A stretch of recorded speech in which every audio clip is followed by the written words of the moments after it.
The UTR, the Universal Tennis Rating, we're using this new algorithm each day to look at one of the matches here in Australia. Yesterday, we looked at Burdick versus Kyle Edmund. We had a feeling that their rankings would not tell the whole story, and Jim, it didn't. We've been using the UTR throughout the tournament to analyze players and matchups. Here's the match that we looked at yesterday between Belinda Bencic and Putintseva, and the UTR kind of tipped us off. Putintseva had the higher ranking, but Bencic had the higher UTR, and what happened, guys?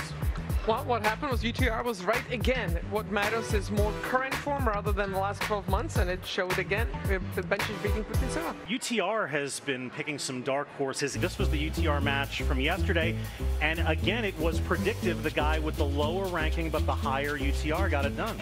5 for 5 this week. The UTR has predicted correctly as compared to the tour rankings. They did it yesterday with Burdick over Schwartzman. We are pleased to welcome our good friend Mark Leschly, who's the chairman and CEO of UTR, Universal Tennis Rating. The exciting thing about Tennis Australia is he's very excited about taking our technology, rolling it into Australia, and opening up the Asian gateway for us. Djokovic is one in the world according to the ATP World Tour ranking, but even when his tour ranking dropped outside the top 20 last year, Mark, his UTR didn't drop that low. Yeah, it was a fascinating thing, because he got injured in the middle of 17, and he basically was unable to defend his points in the latter half of 17.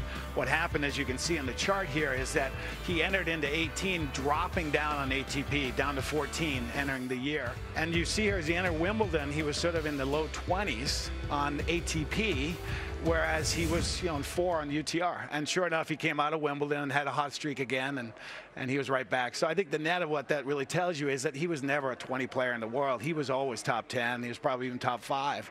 And the rating shows that. It shows your ability at any level. The wonderful thing about Novak, as well as working with Rafa and his academy, as well as working with teammate and Rogers, these are folks that are really genuinely interested in the game, the legacy of the game, improving the game and supporting the game. And one of the things we've been missing is technology in tennis.